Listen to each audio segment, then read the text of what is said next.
warahmatullahi wabarakatuh. Hai guys, di sini kembali lagi bersama kami bertiga di sini. Di sini kami ngajak kalian mau react nih guys, yang lagi viral di media sosial perihal kemenangan Pak Prabowo nih guys, gitu. Selamat ya kepada Bapak Prabowo gitu atas terpilihnya menjadi Presiden Indonesia 2024 sampai 2029. Oke guys, di sini ada judulnya. Kaget, Inggris prediksi nasib Indonesia jika Prabowo jadi presiden. Ini prediksinya orang Inggris. Terus merinding. Begini prediksi Inggris tentang Indonesia jika Prabowo Subianto menjadi presiden. Oke guys, ini dari channelnya YouTube Kiki Koto. Teman-teman juga boleh dicek keaslian videonya dan juga boleh di subscribe untuk mendukung channelnya. Oke, jangan berlama-lama lagi, langsung saja kita lihat videonya. Ini dia videonya. Merinding. Inilah prediksi Inggris jika Prabowo jadi Presiden Indonesia 2024. Oke, Inggris ya. Ini prediksi dari negara adidaya Inggris. Sebuah lembaga asal Inggris memprediksi nasib Indonesia jika dipimpin oleh Prabowo Subianto. Lembaga asal Inggris yang mengulas tentang nasib Indonesia ini jika dipimpin oleh Prabowo adalah Chatham House dengan judul artikel Continuity Prabowo Means Change for Indonesia. Opini ini ditulis oleh Direktur Asia Pasifik Ben Bland yang mengawali opininya dengan berkisah tentang apa yang dia rasakan ketika makan malam bersama Prabowo pada tahun 2013 yang lalu. Dalam pernyataannya, tahun itu Prabowo mengatakan akan mengguncang dunia apabila dirinya terpilih jadi orang nomor 1 di Indonesia.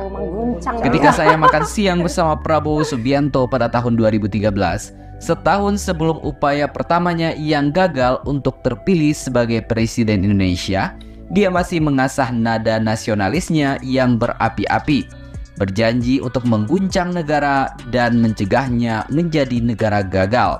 Begitu tulis opini tersebut. Ia kemudian menulis bahwa Prabowo akan mempunyai instingnya sendiri dalam hal pemerintahan, meskipun hanya ada sedikit pembahasan rinci mengenai kebijakan dalam kampanyenya.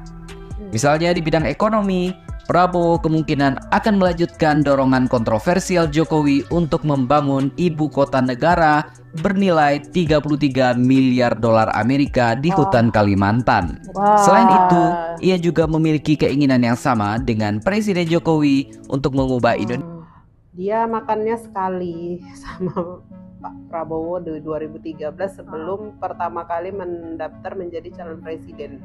Ya, mungkin dari kombur-kombur mereka lah gitu ya. Ada sesuatu yang tersimpan dari si penulis ini tadi berkesan sama dia, sehingga apabila nanti jadi presiden dia berharapnya mungkin dia mencatatnya bahwa akan ada yang beda dengan Indonesia, mungkin gitu. Lanjut. Untuk mengubah Indonesia menjadi negara industri modern dan bukan sekedar eksportir komoditas mentah seperti nikel, bauksit, dan minyak sawit. Namun sepertinya Prabowo tidak akan fokus seperti Jokowi dalam menarik investasi dan mengembangkan infrastruktur. Dan masih belum jelas bagaimana Prabowo akan menyeimbangkan rencananya yang berpotensi memakan banyak biaya untuk menjadikan Indonesia mandiri dalam hal pangan dengan posisi fiskal dan moneter negara yang terbatas. Terkait KPK, ulasan tersebut juga menyoroti apa yang mungkin dilakukan oleh Presiden Prabowo nantinya terhadap KPK. Menurut artikel itu, check and balance demokrasi terkikis di bawah kepemimpinan Jokowi. Kewenangan Komisi Pemberantasan Korupsi dikurangi dan batas usia minimal 40 tahun bagi calon presiden dan wakil presiden dibatalkan sehingga Gibran bisa mencalonkan diri sebagai wakil presiden. Sebelumnya Prabowo telah kontroversi sih. Iya, Ya, setelah putusan itu di kontroversi tapi tetap dilanjutkan sama MK. Jadi MK ya. MK Ya, mungkin ini keberuntungan buat mereka lah. Ya, telah mencela biaya yang tidak perlu dan kompleksitas demokrasi di Indonesia. Dan banyak aktivis hak asasi manusia khawatir tentang apa yang mungkin ia lakukan jika ia mewarisi sistem tersebut. Tumbuh besar di London, Zurich, dan Kuala Lumpur, mantan jenderal ini kemungkinan besar akan menjadi presiden yang sangat berbeda di kancah internasional. Jokowi tidak menyukai formalitas pertemuan puncak diplomatik, tidak pernah menghadiri sidang umum PBB secara langsung, dan berpendapat bahwa kebijakan luar negeri harus dipusatkan pada peningkatan perdagangan dan juga investasi. Makanya Prabowo mereka adalah CS-an seorang yang tuh fasih sama berbahasa Presiden Inggris Yordania. dan menyukai pusat perhatian dunia. Namun dalam hal pidato nasionalisnya, ia sensitif terhadap anggapan remeh dari kekuatan asing.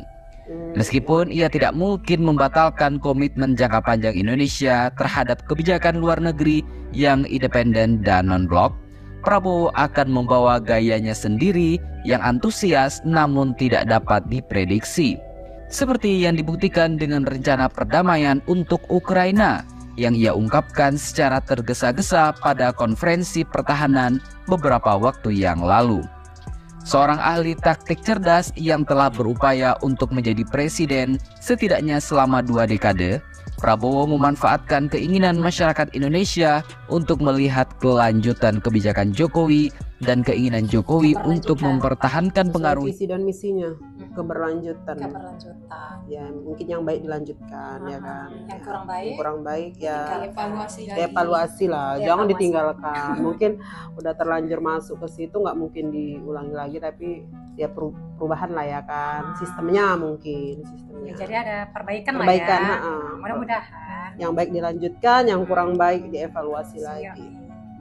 pengaruhnya setelah ia mundur. Pakar senior Asia Tenggara dari Council on Foreign Relations atau CFR, Joshua Kurlantzick, menuliskan pandangannya mengenai calon presiden nomor urut 2 Prabowo Subianto. Dalam tulisan yang diunggah di laman CFR, Kurlantzick mengatakan Prabowo memiliki ambisi yang ingin mewujudkan di Asia Tenggara apabila ia memenangkan pemilihan presiden 2024 ini. Kurlantzick menyebut Prabowo ingin membawa Indonesia menjadi pemimpin ASEAN. Dalam kebijakan luar negeri, Prabowo jelas ingin Indonesia dipandang sebagai kekuatan yang lebih besar di Asia dan di panggung dunia.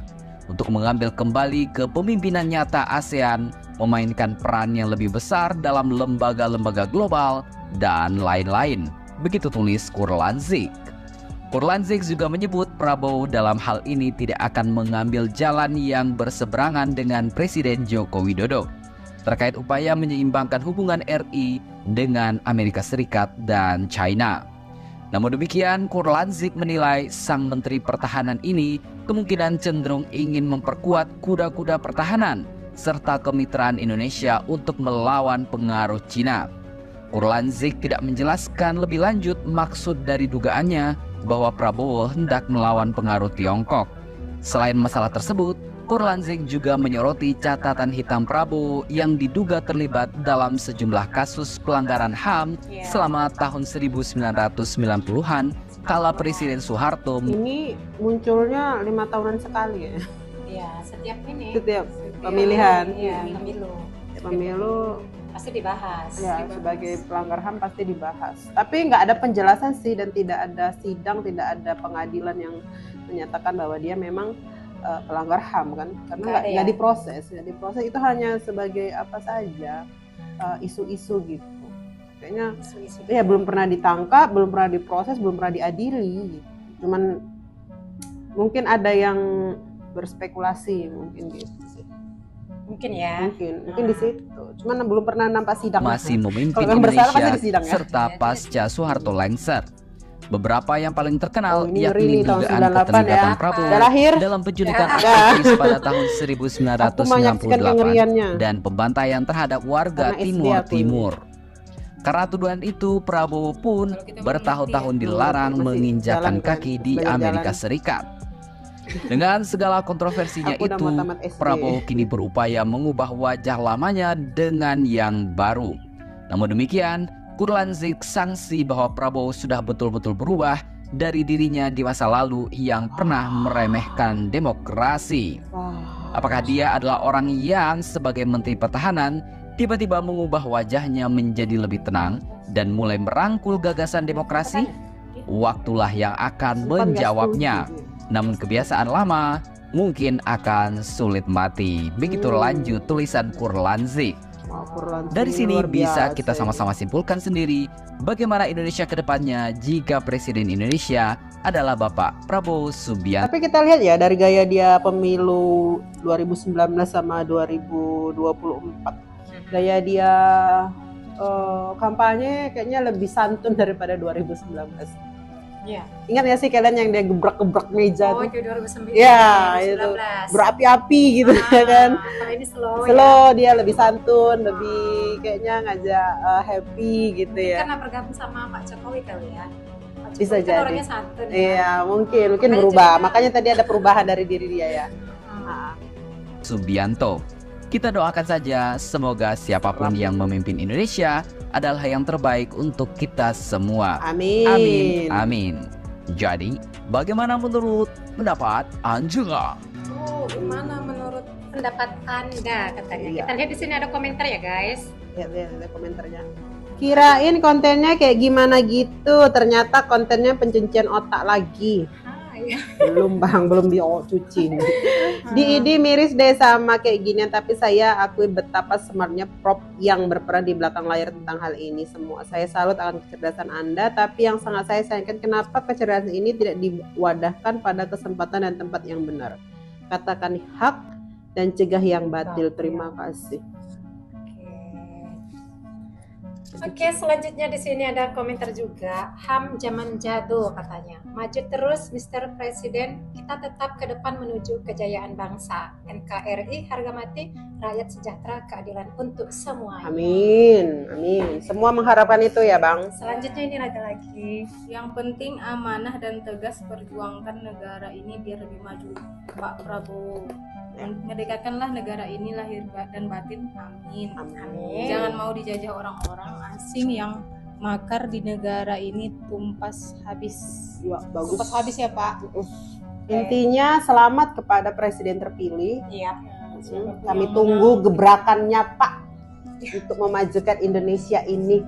Iya, siapapun yang menang kita dukung, kita support, asalkan Indonesia lebih maju dan lebih baik lagi. Oke. Amin.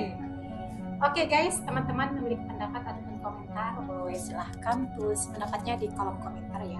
Walaupun kita berbeda pilihan, baik itu 01, 02, 03, marilah kita itu hidup damai, rukun, sejahtera. Jangan ada di antara kita saling menghina ataupun saling menghujat di media sosial. Ya. Karena itu nggak baik ya. Iya.